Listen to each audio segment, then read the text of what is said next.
you don't have to be defined by the trauma. You don't have to be staying in a place of victimhood. That it's a process. Like none of my healing happened overnight. You know how they say Rome wasn't built in a day. The same with your healing journey. It's not going to happen overnight. But if you stay trusting yourself and trusting your process, there is life after, and you can become victorious. And that thing that once felt like defeat or felt crippling can now feel like, oh, wow, I've done something great. And now I'm turning around and I'm helping other people navigate the same way I navigated.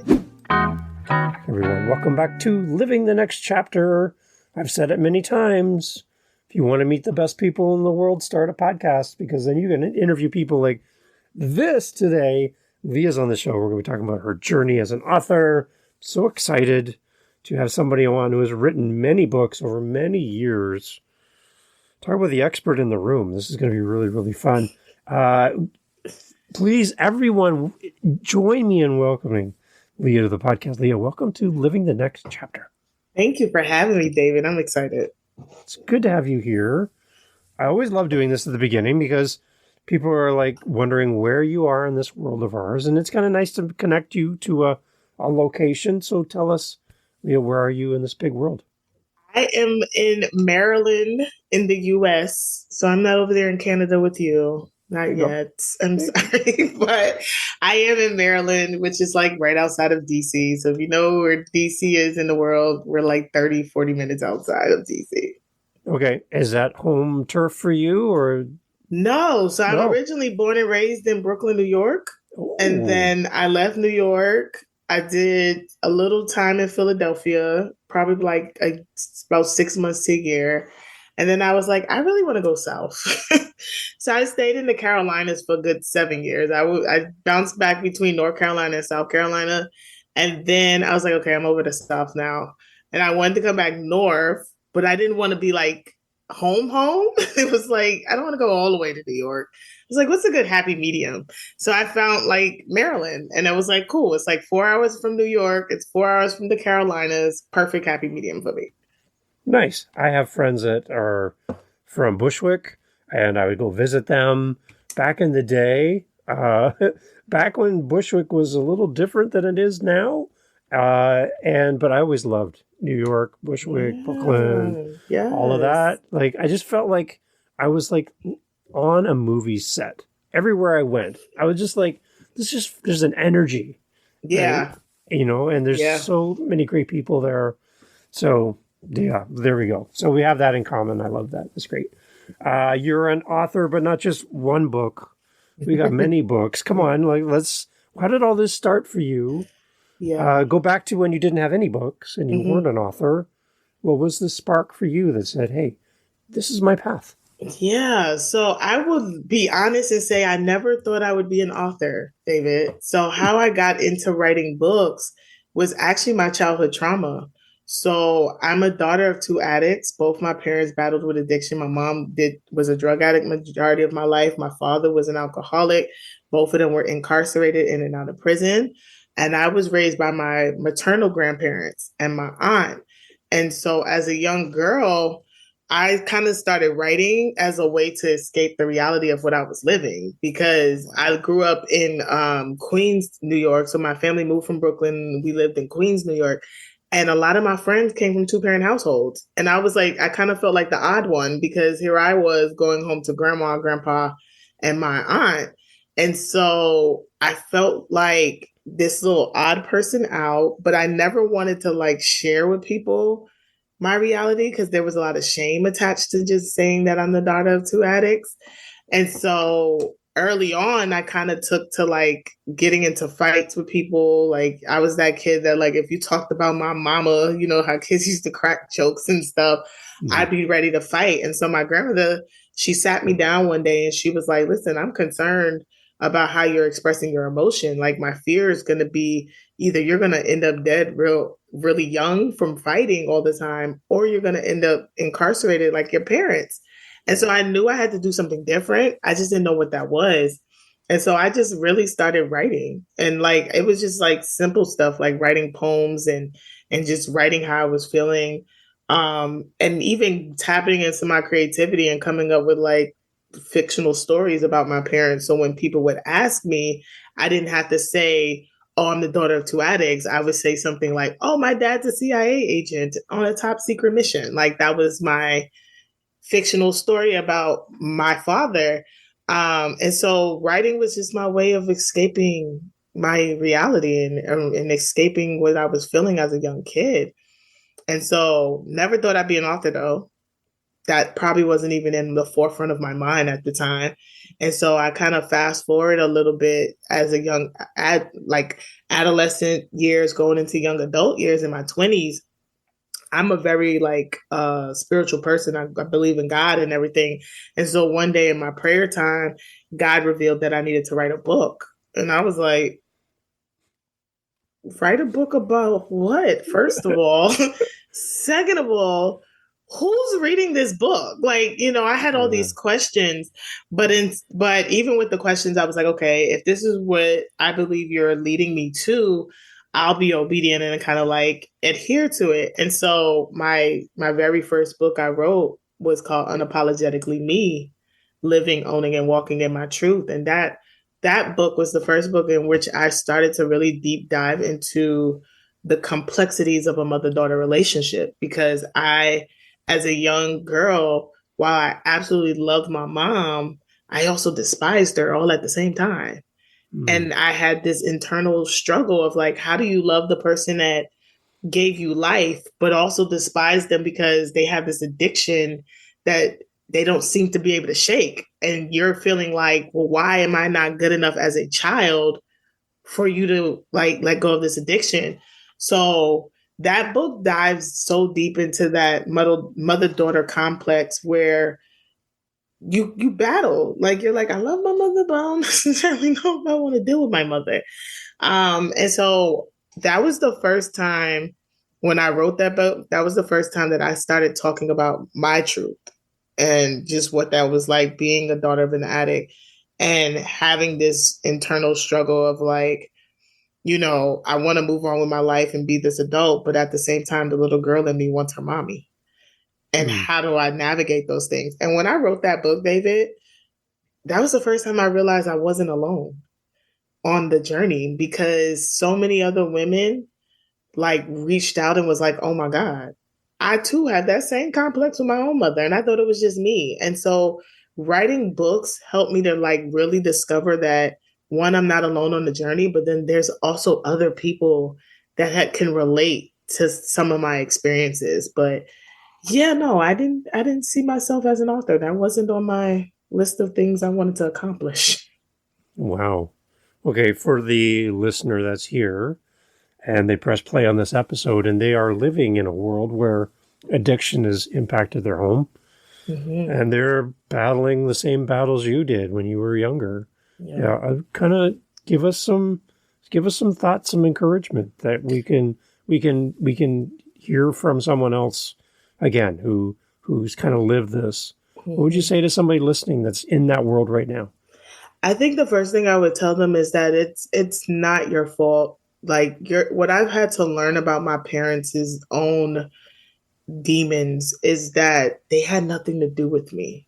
Mm-hmm. And I think that's hard when the little girl or the little boy in you is like, but why am I not good enough for you to just be my parent?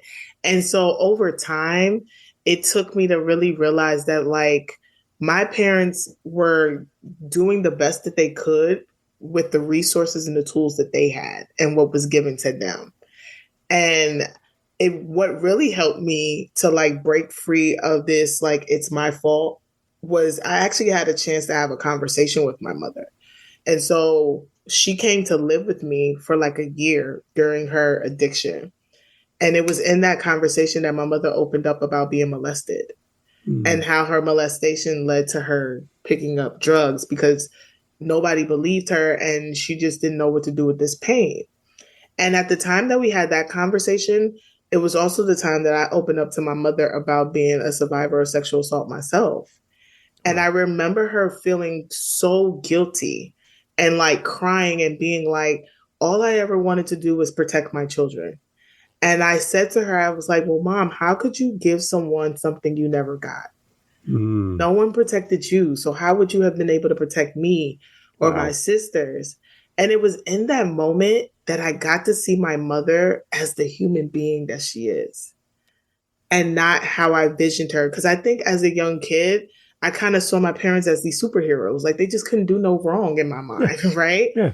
And it was in that conversation that she became human to me, where it was like, wow, like this is another woman navigating life the same Yeah. way I'm navigating life. And she's just using whatever tools or lack of tools and lack of resources she got to do the best that she can. So I would say to those that are in that struggle is find a way to really humanize who your parents are and do Mm. away with the fantasy of what you Yeah. think they should be and how they should operate and what you would want and realize that like yeah, they're just everyday people like you and me, really just trying to figure out this thing called life. Yeah. That's a great point. And I think we lose sight of that because we think they're larger than life. They brought us into this world and, that's our point of reference. And everyone else seems to be having this great relationship with their family. So I want that for myself too. And when we can't have that, then we feel like we're missing something. There's a piece of us missing, right? Yep. Yeah. Yeah. So you start with one book and then you're done. You're done writing. Your career's over, right? On to something else. No, you keep writing. So from all that, beginning kind of like, who would ever read my book? Why would I ever write a book? To now you have multiple books. Yeah. Something happened there after book number one to keep you on the path. What kept you on the path as an author? Yeah, I think what it was my readers. Like once I put out that first book and it got such an alarming for me, an alarming and overwhelming response of people just being like, "Oh my God!" Like I thought it was just me. I think that was the motivation that kept me going. Plus, because I've always been a person that just loved to journal how I felt. I was just kind of like, well, why not take my readers on the journey with me? And that's what I did in my first 8 books was kind of create. It wasn't necessarily a series, but it was like each book kind of built on top of each other. And I wanted them to just get an inside scoop into my world and some of the challenges I was facing and some of the experiences that I was having and how I was navigating through them. And so I feel like my readers has always been the reason why I've kept going all these years. I never listen. I was like, if I was going to write a book, David, it was going to be bucket list. It was like author, check, got that off the list. Next. I never saw myself doing 9 books ever. Okay, so one of the questions I like to ask once in a while from my guests, especially when it's really appropriate, is because I'm an author, and then fill in the blank. What's happened for you just because you're an author? What doors have opened? How has it shaped your future, your business, you as a person? Because I'm an author, blank. Fill in the blank for me. Let's go. So because I'm an author, I would say I've been transformed as a person. I always tell people there's something that happens to the writer as they're writing their book. There's this transformation, there's this healing that happens. You can't really fully explain it, but it's like once it's done, there's a part of you that feels like that's complete. Like that wound is closed, it's healed, it's sealed. And then because I'm an author, I've literally had opportunities to meet some of the most incredible people, whether that's doing interviews like this, whether that's being asked to come and speak at events and share my story. It really has opened the doors in ways that I don't even think I thought a book could. Like, it has just been an incredible journey over the last almost 7 years of being able to say, I've connected with people all across this world that I probably would have never met had I not wrote a book. And then to also hear the feedback from readers that your book mattered. And the comments you mentioned earlier, I'm not alone. I found something that helps me. Yeah. Your story is my story. That's amazing. And had you not been willing to be an author and put your words on paper, no matter how hard that was for the first book to write, had you not done that, we wouldn't be having this conversation right now. Yeah. Right? Yeah. Yep, absolutely. And I think that's the beauty of being an author. One thing I always remember when I write is something my spiritual father said. He used to tell me, always remember the power of your pen. Like you get to say what people want to say, but maybe don't have the words to say or don't have Hmm. the courage to say it. Right. And so I always keep that in the forefront of my mind every time I've written a book. It's just like, what do my readers need to hear this time that maybe Yeah. they didn't hear the last time? And that usually is what shapes each and every one of my books. It's just thinking about where are they today and what is it that they need help with, or what is it that they need to be encouraged by, or what is it that I need to say that's going to be some form of motivation for them to keep going. So when you're writing, are you writing to an audience, or are you writing to yourself, or is it a combination? For me, it's a combination of both. So oftentimes when I write, especially because I write nonfiction books, um, I always go back to that version of me. So I sit and I like think about what did little girl Leah need to hear at that time Mm. of her life. What did the teenage version of me need to hear at that time of my life?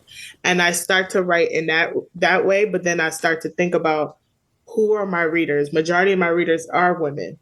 And so I start to think about what is it that they need? And so it's a combination of what I needed at the time in my life, but there's also a combination of what I think my readers need. And I can say from just experience, I always land and they're always like, oh my God, you said something in this book that Yeah. just gave me that little glimpse of hope that things can get better. And that's ultimately my goal. Like I tell people I never became an author because I want to be filthy rich like Oprah. Became an author because I felt like I had a story and a message that the world needed to hear. Yeah. Okay. All right. And so hearing that feedback is always helpful, Yeah. right? It does keep you on track. I always try to encourage everyone that listens to the show that when you buy a book from an author, that you leave a review, not just great book, great author. Yeah. Thanks, but I'd much rather some detail. Like, I would love as a new reader coming and finding you on whatever site that there's some words there that kind of steer me towards what this book is about and the value people receive from the book. So kind Yes. of talk about the importance from an author's perspective about people actually giving you feedback, whether in person or a review. What does that mean for you as an author to hear back from people? Yeah, reviews are everything for us because it for many authors, it's the motivation to really keep going, especially if you're an author that wants to do this long term and you see yourself, doing multiple books. I know authors that got 40 plus books. I'm like, I'm probably never going to be you, but kudos to you with the 40 plus books. But I know for me, I'll go on Amazon and read reviews, Yeah, and see what people have said about my book. And it warms my heart to know that I've created a piece of work that will live on beyond the time I'm here, and people are getting something from it, and it's helping them to take a next step, or it's helping them to heal, or it's encouraging them, and it's showing them that there is life after trauma, yeah, um or life after pain. So I think for readers, we love it when you tell us that. And I agree. Like, give us the details. Like, and it's okay to criticize. Like, it's okay to yeah, be like, you kind of lost me here. yeah, Like, some authors might take it as like, oh, I can't believe I got this criticism. But for me, I've had only a handful of criticism for any of my books.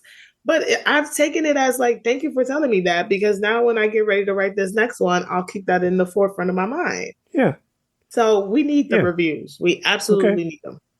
So to that end, I'm on your Amazon page right now, reading reviews as you're chatting. So I want to share a couple of reviews Okay. of your book. All right. Yeah. So, and then we can talk to the person that left the review. Maybe they're going to hear the episode and say, hey, that was me.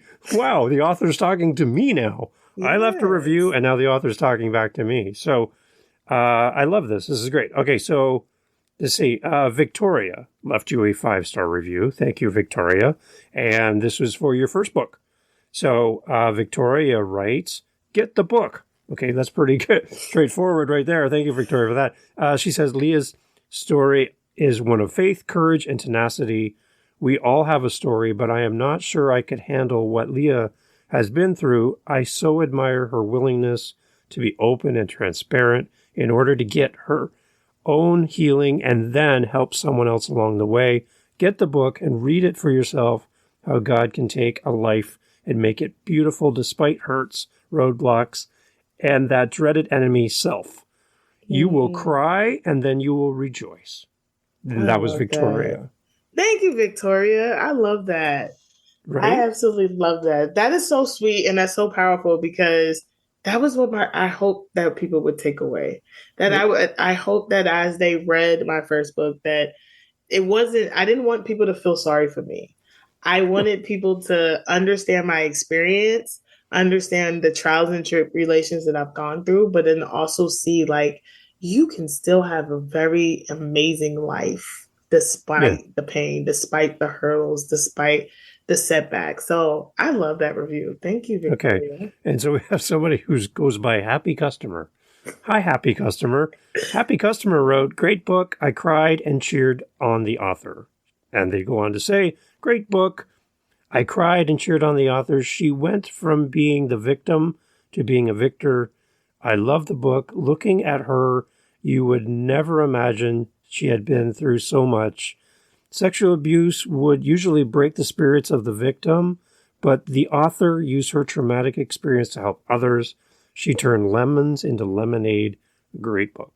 I love That's that. Happy Customer. Happy Customer. Yes. Thank you, right? Happy Customer. I love that. And I love that they said that, you know, from victim to victor, because that's what I wanted it to portray. Like, I wanted people to know that you don't have to be defined by the trauma. You don't have to be staying in a place of victimhood, that it's a process. Like, none of my healing happened overnight. You know how they say Rome wasn't built in a day. The same with your healing journey. It's not going to happen overnight, but if you stay trusting yourself and trusting your process, there is life after, and you can become victorious. And that thing that once felt like defeat or felt crippling can now feel like, oh, wow, I've done something great. And now I'm turning around and I'm helping other people navigate the same way I navigated. Yeah. It's just nice to hear the words too, as an author, I think, right? So I'm on that mission as a podcast host of an author podcast that everyone should leave reviews for every book you purchase and support our authors and get the message out there so other people can find it and maybe one day read their review on a podcast in the future. I want to encourage authors that are listening as well. Yeah. You know, ask for the reviews, make sure people know that that's an option. But it's just a great way to have that back and forth conversation between author and reader. Yes, I love it. Right? Okay, so you're writing like crazy. You got tons of books in the world. You have to have some kind of encouragement for a new author writing. We've talked about some things already, but beyond what we've already mentioned, we need some inspiration today. We're at this point in our writing this week where things are not going well. Mm-hmm. We are struggling with the topic or motivation or something's in the way. Yeah. Can you remove one roadblock for an author that we can do this week to kind of get the juices flowing again back to our writing the way we want to? Yeah. What can we take out of the way of an author? The roadblock I would remove for an author would be that understanding that one, writer's block is real. Like, it's going to happen, right? Yeah. And what I always challenge people is before you start writing any book, have a good self-care regimen. Like, especially especially if you're writing nonfiction. So if you're telling like your story, your life's journey, you want to have a good self-care regimen because a lot of those feelings will come up, especially if you haven't really like worked through any of those things that you want to write about. So you want to find things that you can do to really help you take care of you while you're writing. So one thing that I've done and I still do is like I write in time blocks. So I believe that writing is all about getting into a flow. And I used to tell a lot of authors when I used to coach in that space that set a timer, 15 minutes, and just start writing. Mm-hmm. Because once that 15-minute timer goes off, you're already in a flow. And so it's not, you don't even need to reset the timer because you'll just be continuing to write. And that's going to help you to keep the momentum in writing. I also challenge new authors to make sure you have a deadline for when you want your book to be released. Mm. This is important because I have found that there are so many aspiring authors that have been writing for years Yeah. and they have not set a deadline. And the deadline is good because it holds you accountable, right? I'll say take it a step further and tell somebody close to you, like, hey, I'm writing a book. I said I want to get my manuscript released by this day and this time. Hold me accountable to it because the world is waiting on your words. And if you keep just getting in this place of like, all right, I'm gonna write today and I'm gonna stop tomorrow. I'm gonna write today and I'm gonna stop tomorrow. The book is never gonna get done.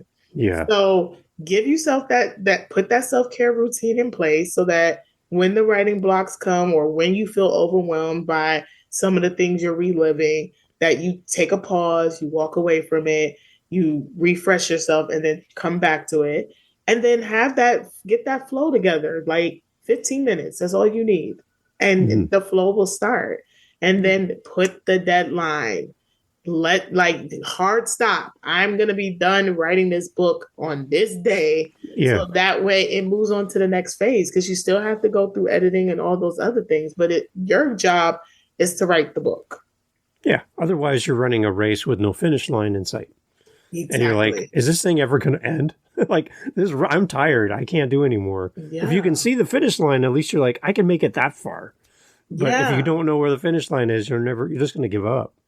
Yeah. And the other thing I'll add to that too is like, even when you're writing, know that you don't have to put everything in one book. Like there's a reason why people write series of books. Cause I think that's one of the biggest misconceptions is that people be like, oh, I'm writing this book and I'm going to put my entire life story in this book. Well, that would be like a 1,000-page book and nobody's going to read that.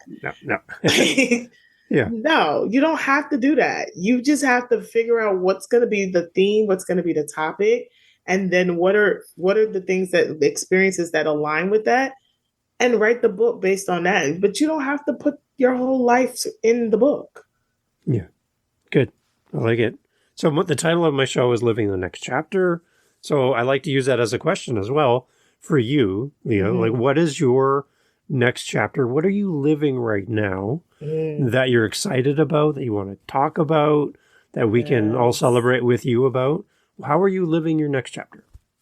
Oh, that is such a good question. You know, right now, I think what's the thing that living my next chapter is super exciting because this is the first time in my life where I don't have concrete plans. Oh. And I'm normally a person like coming into a new year, I'm like the vision board girl. I'm that like, let's set all the goals. And this is the first time in my life where I am like open to how God moves. And it's just like, whatever doors you want to open, I'll walk through them. And so what's exciting about that is I'm watching it happen in real time. I just recently got asked to speak at the National Sexual Assault Conference that's happening in DC in August. Oh. I got a college and university in my hometown in New York City. They just booked me to speak for a sexual assault event. And so I'm literally like watching my life become the life that I've always dreamed of. And that is one that allows me to have the time freedom and the financial freedom to just like travel and live my best life and not just say that I'm doing it, but it's actually happening in real time. And so that's what my next chapter looks like. And it's super exciting. I'm on your website too, and I see you have a community for people that have lived through sexual assault. Can you talk about the community and talk about the website, first of all, how to get here, because I'm on your page right now. But tell me about the community and why it's there. What's the purpose for this community? Tell us more. Yeah. So first, definitely go to my website. It's www.leahmforney.com. That's LEAHM as in Mary, F as in Frank, OR, N as in Nancy, EY.com. And the community that my friend David is talking about is Save Me. So Save Me stands for Sexual Assault Advocacy for Victims Everywhere. It started in 2018 with a dear friend of mine named Carmen, who has since passed away. Hmm. Both of us were sexual assault survivors. And we just had this idea one day in conversation of like creating some type of community space where we could be the voices for survivors who just don't have the courage yet to speak up. And so we started out just doing some PSAs that we released in the month of April. We're getting ready. I'm getting ready to run it again this year. And it was so amazing the response that we got from survivors who just wanted to tell their story in like a 5-minute video. And so after Carmen had passed away, it like affected me so deeply that I kind of stopped doing it for a little bit because I was just like, Hmm.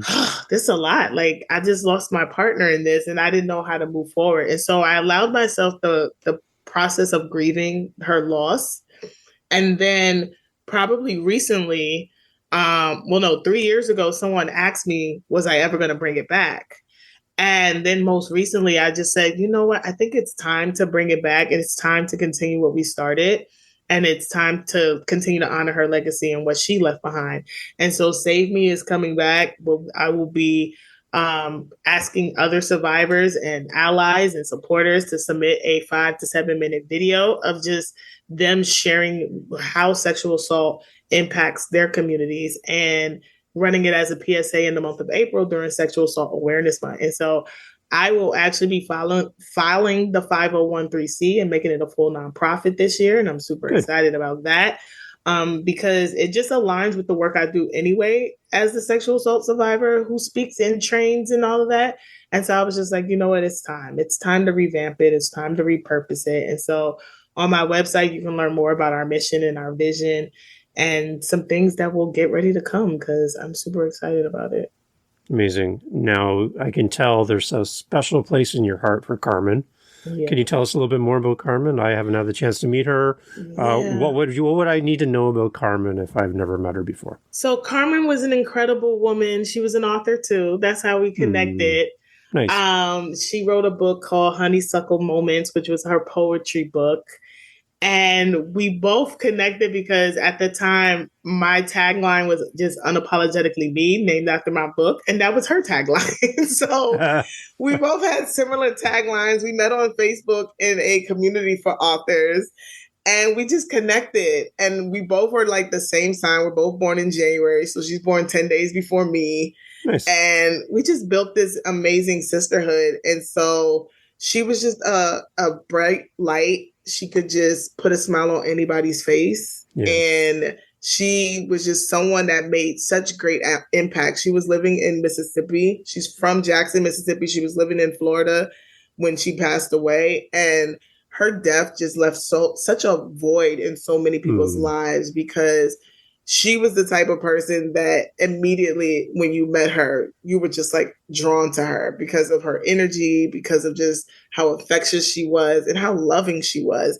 And she had a really, really big heart for victims and survivors of sexual trauma, just like me.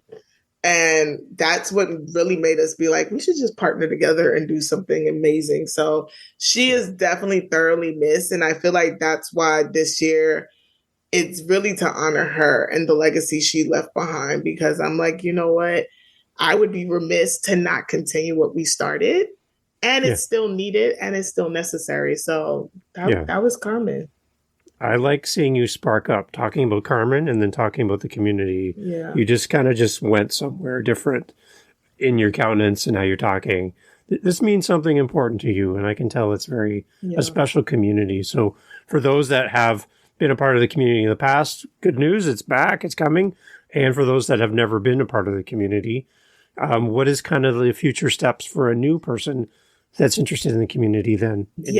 So definitely you can find us on Facebook. We do have a Facebook page. It's Save Me, just like it's spelled on my website, SAAVE, me.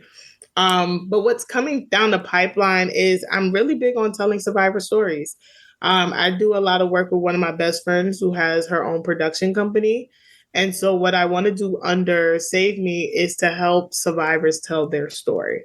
And so whether that's in documentary form or film form, we're currently doing our first documentary under Save Me in April on childhood sexual abuse And I have some incredible survivors of childhood sexual abuse who are willing to tell their story in film form. And so I want to continue to do that. I definitely want to continue to do the education and advocacy. My hope is to get a support group of some sort running for survivors as well so that they can find community. Because one thing that we tried to do a lot with Save Me was just build community so that survivors and victims of survivors and even the allies, like those who may have never been victimized, but they know someone who's been victimized, can come and have a community and have people that they can ask questions to on how to support their loved one or get some resources. So those are like some of the things that are coming down the pipeline with Save Me. Okay. And if you're thinking, Dave, this is way too much content for one episode, how about we add in one more thing here at the end to kind of close off? Because not only is Leah an amazing author, an amazing advocate, a super amazing community builder. On top of all that, hey, let's just throw in a podcaster. Why not, right? So you're listening to a podcast right now and you're thinking, I need a little bit more Leah in my life. So where do we go for your podcast? Yes. We'll have a link to that in the show notes as well. But hey, I'm done listening to this episode and I want a lot more of you. We can now go over now and listen to your show. Yeah. Tell us about your podcast. Tell us the idea behind it. And maybe for a brand new listener, where do we start? The beginning, the newest episode? Yeah. There's so many episodes. Where do we go? Tell us about your podcast. Yeah, so the show is called Hey Queen Thrive. And listen, that is probably one of my babies on top of Save Me. But Hey Queen Thrive is 3 years old. We are a little over 130 episodes. We're in our 4th season. And I created that show because it's a women empowerment show. And I have a few good men, so I can't count my men out because I do have a lot of male listeners. But I wanted to create a show. I created Hey Queen Thrive in the midst of a global pandemic when we were all home during COVID. Again, in my prayer time, God revealed to start a podcast. I knew nothing about podcasting. I just knew that I had the gift of gab and I love to talk. And so podcasting just kind of felt right in. And so when I created the show, I created it with women in mind to empower them on their life and their business journey. And so the show is full of incredible interviews with incredible women experts who just share about things from mindset, things for like health and wellness. We've talked about, I do a big one for the month of May for mental health. I get a lot of my mental health friends that come and share on different topics around mental health. In April, we talk about sexual assault. And so I really just wanted to create a show for women to like feel empowered in life and business. And so Hey Queen Thrive is everywhere. We are on all the platforms, Apple, Spotify, iHeartRadio. I would say if you are new to Hey Queen Thrive, I would tell you to start at season 1, but season 1 was probably not my favorite season. You can probably relate, David. Yeah. Like we all got that one season we're like, I would probably say start at season 2. And they're all like named. So you'll see it say like season 1, episode 1. Because that was the season I feel like I really found my footing. I found my footing as a podcaster, as a host of a podcast. And we just had some really incredible conversations. And so I felt like season 2 kind of started it all. And now here we are at season 4. So yeah. See, I think we met our goal. We did it. We overproduced. We gave them everything we need to connect with you, Leah. And I'm so thankful you're here. Thank you. I get to have another conversation with you in the future on my How to Podcast series. And we get to talk podcasting and nerd out about that a little bit. But thank you for all that you do for the community, for the books you write, the community you're building, for keeping legacy alive, for Carmen and all the things that you're doing. Yes. There's something special about you and how you've taken, as we heard from the comments, from the reviews, a victim, something that's happened in your past, and turn it into victory.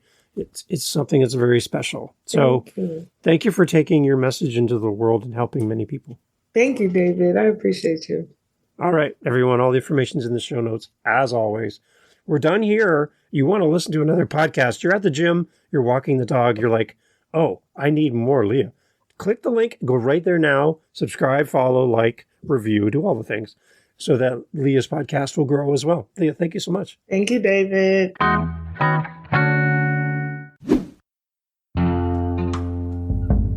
Okay, well, thank you for being here on Living the Next Chapter. I hope you enjoyed this episode. We enjoyed having you here on the podcast.